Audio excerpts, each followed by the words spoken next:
मोदी जी के पास बहुत ज्यादा तो 2 साल है, जहां पर है वहां पर टिके रहने के। इससे ज्यादा मुझे नहीं लगते। ये 2029 तक का अपना टर्म पूरा करेंगे नहीं। ये फलादेश में दे चुका हूं पहले। और ना सिर्फ इनके बारे में, ट्रंप के बारे में भी बोल चुका हूं कि वो भी अपना टर्म पूरा करते नजर नहीं आते। खैर, अभी यहां की बात करते हैं। मोदी जी का समय देखिए, बिल्कुल स्पष्ट ज्योतिषी दृष्टि से मंगल की जो महादशा चल रही है, इनकी मंगल की महादशा इनकी डाउनफॉल वाली है। मैं पिछले 5 सालों से बोले जा रहा हूं, 5 नहीं, पिछले 4 सालों से, 3-4 सालों से बोले जा रहा हूं। बहुत मजाक उड़ा मेरा, बहुत लोगों ने बहुत कुछ कहा, लेकिन उनका डाउनफॉल जो शुरू हुआ, वो शनै शनै शनै शनै डाउनफॉल होता गया। और डाउनफॉल का पहला रिजल्ट लोकसभा चुनाव में 240 सीटों के रूप में उनके सामने आया। और वाराणसी में उनकी जीत 1.5 लाख वोटों से आया। ये उनका डाउनफॉल था, जहां 5 लाख वोटों से वो जीते थे। अब डाउनफॉल बिल्कुल स्पष्ट आंखों से नजर आ रहा है। अब बिल्कुल पर्दा हट गया है उनके सामने से। सबसे बड़ी बात है, एक टेररिस्ट अटैक हुआ, और हमने ये तीसरी बार स्ट्राइक की। लेकिन तीसरी बार हमें समझना चाहिए था कि स्ट्राइक करेगा भारतवर्ष, ये बड़ा एंटीसिपेटेड था। एक सरप्राइज अटैक, और एक ही सरप्राइज बार बार नहीं दिया जा सकता, युद्ध नीति के तहत भी। और आप अगर स्ट्राइक कर रहे हैं, आपने स्ट्राइक की है देश की रक्षा के लिए, अपने आप को मजबूत दिखाने के लिए, बहुत अच्छा निर्णय लिया, बहुत अच्छी बात है। लेकिन आप अपने घर के दरवाजों पे तो सुरक्षा रखेंगे। पुंछ पुंछ के गुरुद्वारे पे हमला हुआ, बच्चे मारे गए छोटे छोटे 2। सुरक्षा आप नहीं रखेंगे अपनी। अटैक करके आ गए, वापस आ गए और कह दिया कि हमारी तरफ से अटैक खत्म है। ऐसे थोड़ी चलता है।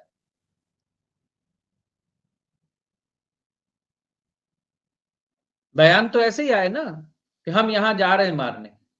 ऐसे कैसे होता है? और बड़ा एंटीसिपेटेड था ये। और उसीलिए फिर अपनी इज्जत बचाने के लिए लड़ाई को एक्सेलरेट कर दिया गया, और फिर वो चीजें हाथों से निकल गई। एक लड़ाई, 2 देशों के अंदर घोषित युद्ध शुरू होने में 6 महीने लगते हैं कम से कम। सेना मोबिलाइज्ड होती है, बॉर्डर्स को, सीमा पर सुरक्षा बढ़ा दी जाती है। कुछ नहीं। इसी वजह से इंटरफेयर इंटरफेयर हो गया। और अमेरिका, जो इतना बड़ा दोस्त बना हुआ था, ना सिर्फ अमेरिका बल्कि अमेरिका के पद पे बैठे हुए भी माय फ्रेंड ने भी धोखा दे दिया। और वो खुल के बोले जा रहे, इधर से कोई काट नहीं। 4 दिन बाद वो बोल रहे नहीं, मैंने बंद नहीं करवाया। तो 4 दिन बाद बोलने की कोई कीमत नहीं होती। वो समझ आता है कि फिर बाद में डिप्लोमेटिकली चीजों को अब संभालने की कोशिश की जा रही है। अपरिपक्व तरीके से हैंडल किया गया इसको। पहलगाम कांड जो भी हुआ, बड़े अपरिपक्व तरीके से हैंडल किया गया इसको। हमारी सेना मजबूत है, सब कुछ मजबूत है, लेकिन उसको हैंडल करने वाले हाथ अगर ठीक नहीं होंगे तो वो बेचारे क्या करेंगे? सेना तो एक डिसिप्लिन संस्था है ना, वो अपने से अपने खुद ही तो सारे निर्णय नहीं ले सकती। जी। इंदिरा गांधी के ऊपर एक बड़ा इल्जाम आता है कि जंग जीत के भी उन्होंने पीओके वापस क्यों नहीं लिया, और जो जीते इलाके थे पीओके वापस क्यों दिए, और उसको हिमालयन ब्लंडर के रूप में पेश करते आ रहे हैं। देखिए जी, बिना युद्ध के तो कुछ मिलता नहीं है, ये तो सबको पता है। कोई पीओके कोई बकरी का बच्चा तो है नहीं, पाकिस्तान उठा के प्लेट में डाल के आपको दे देगा। अभी तो मौका था ना मोदी जी के पास, युद्ध हो रहा था ना, और भयंकर युद्ध था पीओके के अंदर, तो जो एलओसी होती है।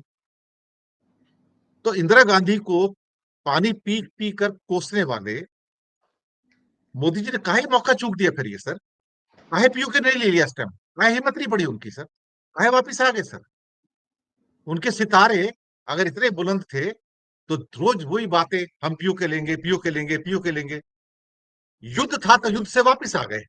और फिर से वही दोबारा से तोते की तरह रटते हैं, पीओके लेंगे। जब मौका था तब तुमने हथौड़ा मारा नहीं, जब लोहा गर्म था, और फिर से अभी वो बकवास शुरू हो गई दोबारा से, हम पीओके लेंगे, पीओके लेंगे। ये लोग सिर्फ बातें कर सकते हैं सर, कुछ कर जब नहीं सकते। जब 90,000 सैनिकों को बांग्लादेश के सैनिकों, सॉरी, पाकिस्तान के सैनिकों को छोड़ दिया गया, जिसको लेकर ये बार बार प्रश्न उठाते हैं कि टेबल पे युद्ध हार गए या ये क्या कर दिया।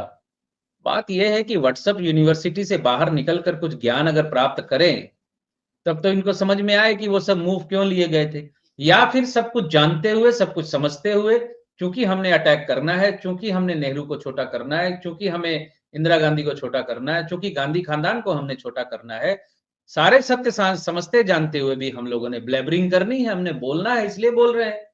किसी भी देश की सेना को जब इस तरह के युद्ध बंदी हो जाते हैं, तो सर इंटरनेशनल कम्युनिटी के कुछ नियम भी है ना।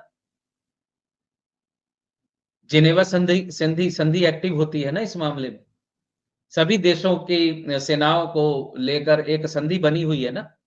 आप किसी देश की 90 लाख सेना को या 90,000 सेना को या 20,000 सेना को, भले ही 5,000 या 500 को भी पकड़ने के बाद आप सीधे कत्ल नहीं कर सकते ना। कानून लागू होता है ना, वहां कानून लागू है। जैसे ही आप किसी देश की सेना के कुछ लोगों को पकड़ लेते हैं, आप उसको मार नहीं सकते इस तरीके से। युद्ध की लड़ाई में मार दिया, मर गए, अलग बात है। लेकिन आप कैद में लेने के बाद आप एक इंटरनेशनल संधि के अंदर कैद हो जाते हैं। और वहां बार्गेनिंग की सुविधा ऐसी नहीं है कि मोहल्ले की 2 आंटियां बैठ के बार्गेनिंग कर ले। हर चीज की एक सीमा होती है, नियम होता है, नियम के तहत सब कुछ चलता है। और बात रही पीओके की, तो लड़ाई कहां थी और पीओके कहां है? लड़ाई तो बांग्लादेश के इस बॉर्डर पे थी, और पीओके किस तरफ है? पीओके पीओके को लेके तो लड़ाई थी नहीं इंदिरा गांधी की उस वक्त। तो ये ब्लैबरिंग है, चलती रहेगी।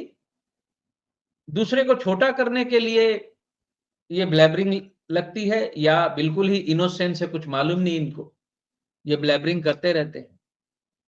और विवेकानंद जी की एक बहुत अच्छी बात है जो मैं बड़े ध्यान में रखता हूं, कि कोई भी महान काम छोटी सोच से नहीं किया जा सकता। आप दूसरे को नीचा दिखाने के लिए अगर कोई चीज सीख रहे हैं, आप दूसरे को नीचा दिखाने के लिए अगर कोई कोशिश कर रहे हैं, एस्ट्रोलॉजिकली भी मैं बता रहा हूं, जो मित्र सुन रहे हैं, जो एस्ट्रोलॉजी में इंटरेस्ट रखते हैं, वो इस बात को ध्यान में रखें कि जब भी आप किसी को नीचा दिखाने के लिए कोई कोशिश करते हैं, कुछ सीखने की कोशिश करते हैं, आप सफल नहीं हो पाते। क्योंकि आपके दिमाग में वो सीखने की ललक नहीं होती, आपके दिमाग में ये होता है कि उसको छोटा करना है मैंने। आपका सारा कंसंट्रेशन उधर होता है, आपका कंसंट्रेशन सीखने पे नहीं होता। एक स्वस्थ प्रतियोगिता अगर आप करते हैं, जिसने पहले लकीर खींची है उसको बिल्कुल छोटा कह के या उसको बेइज्जत करके, बेइज्जत ना करके अगर आप अपनी लकीर बड़ी करने के लिए कोशिश करते हैं, सामने वाले को सम्मान देते हुए, तो ये प्रकृति भी, या जो एनर्जी होती है, वो एनर्जी भी आपकी मदद करती है। अब तो स्थिति ये बन गई है, मतलब मोदी जी के सामने, मोदी जी के पास अब स्थिति ये बन गई है कि अब फटाक से अगली स्ट्राइक भी नहीं कर पाएंगे। ऐसी स्थिति बन गई है इनके सामने, राजनीतिक रूप से अब निर्णय लेते हुए हिचकिचा जाएंगे। क्यों? क्योंकि इस लड़ाई में कहीं से भी सॉलिड बैकअप, इनको समर्थन नहीं मिला। और शायद मैं समझता हूं, मैं खुद ही ये बात कई बार बोल चुका कि भारतवर्ष बहुत बड़ा बाजार है, इसलिए इनको समर्थन मिलता है। मुझे लगता है ये मिथ भी गलत है। यहां मैं इसमें अपनी गलती स्वीकार करता हूं। मुझे लगता है ये मिथ भी काम नहीं कर रहा, क्योंकि पाकिस्तान एक छोटा सा देश है, हमेशा समर्थन पाकिस्तान को मिल जाता है वर्ल्ड कम्युनिटी में। वो अपने पत्ते, अपनी डिप्लोमेसी उस तरीके से खेलते हैं कि इनके पास जवाब नहीं रहता। और इतना बड़ा देश, जिस विदेशी कंपनियों ने इस इतने बड़े बाजार में अपना सामान बेचना है, वो भी इनके साथ खड़े नहीं होते। क्योंकि बाजार की दृष्टि से देखें तो चीन को भारत के साथ खड़ा होना चाहिए था। लेकिन टेक्निकली चीन का इन्वेस्टमेंट पाकिस्तान में है, और भी बहुत सी चीजें हैं जिसका नुकसान वो तो नहीं उठाएगा ना, वो तो खड़ा होगा। आखिर के 2 सवाल।